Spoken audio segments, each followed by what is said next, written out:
सरस्वती नमस्तुभ्यं वरदे कामरूपिणी विद्यारंभम करिष्यामि सिத்திர் பவது மேஷதா. அனைவருக்கும் எனது அன்பார்ந்த வணக்கங்கள். நான் உங்கள் நர்பவி ராஜாமணிகண்டன்.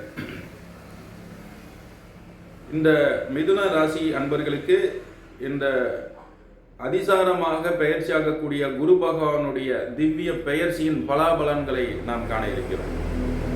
மிதுன ராசி அன்பர்களுக்கு ஜென்மத்திலே குரு அமர்ந்து குழப்ப நிலையையும் ஒரு மந்த நிலையையும் எதிலுமே ஒரு முன்னேற்றம் என்று சொல்லப்படக்கூடாத ஒரு வாய்ப்புகள் இல்லாத நிலையையும் இந்த ஒரு வருடமாக அனுபவித்துக் கொண்டிருப்பார்கள்.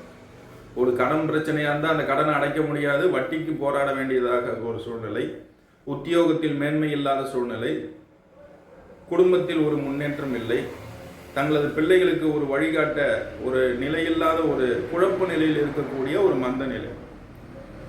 இந்த மிதுன ராசி அன்பர்களுக்கெல்லாம் ஒரு பொற்காலமாக ஒரு சுபிட்சத்தை ஏற்படுத்தக்கூடிய பெயர்ச்சியாக குரு பகவான் தங்களது ராசியில் இருந்து கடக ராசிக்கு, அதாவது தனஸ்தானம் என்று சொல்லப்படக்கூடிய கடக ராசியில் உச்சமடைகிறார். யாருக்குமே இந்த வாய்ப்பு என்பது அரிது. 2ஆம் இடத்திலே குரு பகவான் உச்ச நிலையை பெறக்கூடிய நிலை.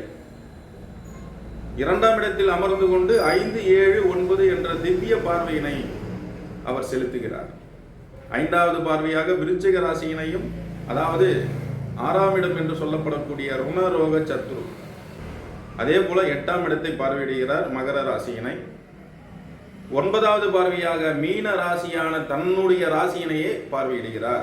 தொழில் ஸ்தானம், பணபரஸ்தானம் என்று சொல்லப்படக்கூடிய 2-11, அதில் 2ஆம் இடத்திலே குரு பகவான் உச்சமடைகிறார். தனஸ்தானத்தில் இதுவரை நீங்கள் சந்தித்து வந்த தடை தாமதம் அனைத்தும் நீங்கி பொருளாதாரம் மேம்பட வழிவகுக்கும். பொதுவாக ஒரு ராசிக்காரங்களுக்கு 1, 5, 9 இந்த திரிகோணம் நல்லா இருந்தால் வாழ்க்கையில எப்படியாவது முன்னேற்றம் அடைந்து விடுவார்கள். திரிகோணம் பழுதுபட்டாலும் 2-11 என்று சொல்லப்படக்கூடிய பணபரஸ்தானத்திலே ஒரு நல்ல கிரகம் அமர்ந்து ஆட்சியோ உச்சமோ பெற்று வலு பெற்று இருந்தால் அந்த ஜாதகன் பொருளாதார நிலையில் நிச்சயம் வெற்றி பெறுவார். திரிகோணம் என்பது ஆன்ம நிலை. நாம் வாழக்கூடிய வாழ்வாதாரத்தை கொடுக்கக்கூடியது பொருளாதார நிலை. அந்த பணபரஸ்தானத்திலே 2ஆம் இடத்திலே குரு பகவான் உச்சம் பெற்று 5வது பார்வையாக 6ஆம் இடத்தையும், 7வது பார்வையாக 8ஆம் இடத்தையும், 9வது பார்வையாக 10வது இடத்தையும் பார்வையிடுகிறார். 5வது பார்வையாக 6ஆம் இடத்தை பார்வையிடுகிறார். ருணரோக சத்ரு, கடன் நிலை, நோய் நிலை, எதிரிகளினுடைய தாக்கம், இவற்றையெல்லாம் குரு பார்ப்பதனால் குரு பார்க்க கோடி நிவர்த்தி, குரு பார்க்க கோடி புண்ணியம், குரு பார்க்க அனைத்து தோஷங்களும் நீங்கும். அப்பேற்பட்ட திவ்ய பார்வை 6ஆம் இடத்தில் பதிகிறது. எதிரிகள் தொல்லை நீங்கும், வழக்குகள் இருந்தால் வழக்குகள் இருந்து விடுபடுவீர்கள், வெற்றி பெறக்கூடிய ஒரு நிலை, கடன் இருந்தால் அந்த கடனை அடைக்கக்கூடிய ஒரு பொருளாதார முன்னேற்றத்தை ஏற்படுத்தக்கூடிய ஒரு நிலை. அதே போல 7வது பார்வையாக 8ஆம் இடத்தை பார்வை செலுத்துகிறார். 8ஆம் இடம் என்பது ஒரு மறைவு ஸ்தானம் என்றாலும் அதுவும் 7ஆம் இடத்திற்கு குடும்பஸ்தானம். தங்களுடைய வாழ்க்கை துணைக்கு அது ஒரு குடும்பஸ்தானம். அது 1008 மறைவு ஸ்தானமாக இருந்தாலும், துர்ஸ்தானமாக, ஆயுள் ஸ்தானமாக நாம் எண்ணினாலும் அதுவும் ஒரு குடும்பஸ்தானம் என்பதனை நீங்கள் மறந்துவிடக்கூடாது. தங்களது 7ஆம் இடம் என்று சொல்லப்படக்கூடிய களத்திரத்திற்கு அது குடும்பஸ்தானம். எப்படியா இருந்தாலும் அது நமக்கு சாதகமான ஒரு ஸ்தானம் என்பதனை நீங்கள் நினைவில் வைத்துக் கொள்ளுங்கள்.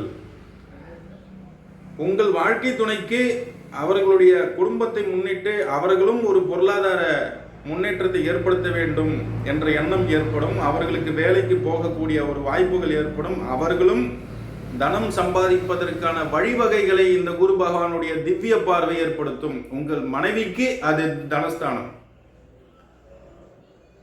உங்களுடைய மனைவி ஸ்தானத்திற்கு 8ஆம் இடத்திலே உச்சம் பெற்று தன்னுடைய தனஸ்தானத்தை பார்வையிடுகிறார்.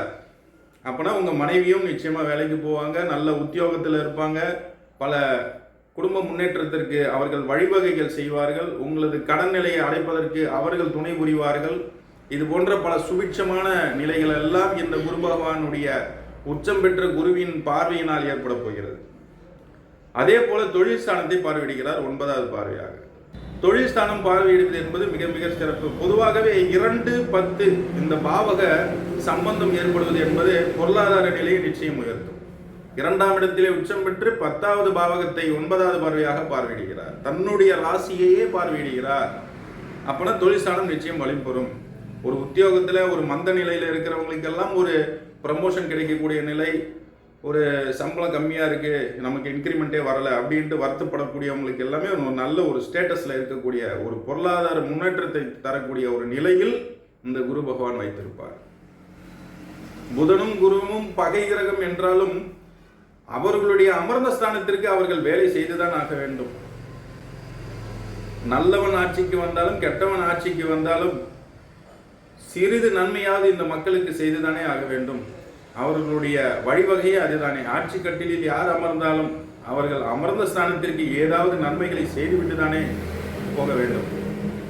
அந்த வகையில் குரு பகவான் முதலில் ஒரு சுப கிரகம் என்பதனை மறந்துவிடக்கூடாது.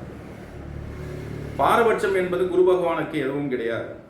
தான் அமர்ந்த ஸ்தானத்திற்கு என்னவோ அந்த வழிவகைகளை செய்வார்.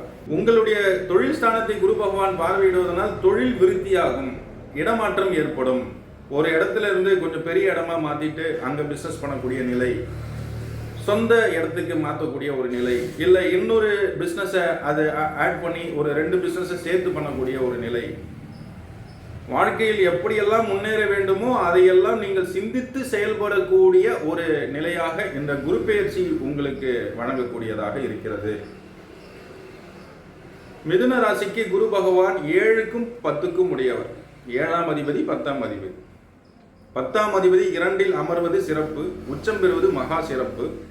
அமர்ந்து 6, 8, 10 இந்த பாவகங்களை பார்ப்பது மிக மிக சிறப்பு. ஏன்னா சுபிட்சமான பார்வை சுபிட்சமான பாவகங்களில் விழும்போது அந்த சுபிட்சமான பாவகங்கள் வேலை செய்து உங்களுக்கு அற்புதத்தை வழங்குவதை விட இந்த மாதிரி ஒரு பாவகங்களை பார்த்து அதில் இருக்கக்கூடிய பிரச்சனைகளை தோஷங்களை இதெல்லாம் விலக்கி விட்டாலே, பொதுவாக நமக்கு இருக்கக்கூடிய பிரச்சனையை நீங்கிட்டாலே நம்ம நல்லா இருக்கலாம்.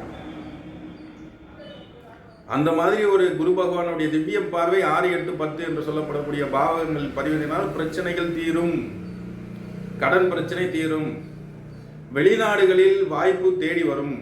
வெளிநாடுகளில் நான் வேலை செய்யறதுக்கு முயற்சி பண்ணுறேன், எனக்கு நல்ல வேலை கிடைக்கல அப்படின்னு சொல்கிறவங்களுக்கெல்லாம் வேலை கிடைக்கும். குழந்தைகளுடைய கல்வித்தரம் உயரும். அதே போல திருமணம் நடைபெறுவதற்கான வாய்ப்புகளை ஏற்படுத்தும். மங்களகரமான ஓசை உங்கள் வீட்டில் கேட்கப் போகிறது.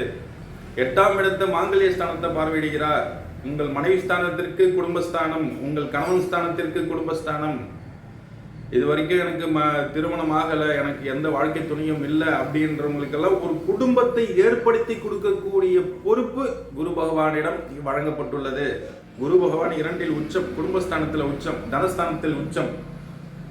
அவர் 2வது பாவகம் என்று சொல்லப்படக்கூடிய மனைவி ஸ்தானத்திற்கு குடும்பஸ்தானத்தை பார்வையிடுகிறார். எங்க இருந்தாலும் ஒரு ஆணாக இருந்தால் மனைவியை தேடி கொண்டு வந்து விட்டுடும், பெண்ணாக இருந்தால் ஒரு கணவனை வாழ்க்கை துணையை கொண்டு வந்து சேர்த்து விடும். ஆனால் இப்பொழுது குரு அதிசாரமாக பெயர்ச்சியாகி வக்கரம் பெற்று பின்னோக்கி மிதுனத்திற்கு வந்து மீண்டும் அடுத்த ஆண்டு 2026இல் குரு பெயர்ச்சி அடைந்து கடகராசிக்கு வருகின்ற பொழுது அற்புதமான வாழ்வின் ஆதாரத்தை பெறக்கூடிய ஒரு நிலையை வழங்கிவிடுவார். உத்தியோகஸ்தானம் என்று சொல்லப்படக்கூடியது இந்த 6ஆம் இடம். இந்த 6ஆம் இடத்தில் பதிகின்ற பார்வையினால் உங்களுக்கு நல்ல உத்தியோகம் கிடைக்கும். பெரிய கம்பெனியில் ட்ரை பண்ண கிடைக்கலன்றவங்களுக்கெல்லாம் ஒரு நல்ல அவர்கள் எதிர்பார்த்த வேலையை பெறக்கூடிய ஒரு சூழ்நிலை கொடுக்கும். 2 மடங்கு சம்பளம் தரக்கூடிய இன்னொரு நிறுவனத்தில் வேலை மாற்றம் ஏற்படக்கூடிய ஒரு நிலை. உங்கள் குடும்பஸ்தானத்தில் ஒரு புத்திரகாரகன் அமர்ந்திருக்கிறார். குடும்பத்தில் குழந்தை தவழ்வதற்கான வாய்ப்பினை ஏற்படுத்தி கொடுப்பார். சொந்த வீடு இல்லை அப்படின்றவங்களுக்கெல்லாம் வீடு வாய்ப்பினை ஏற்படுத்தும்.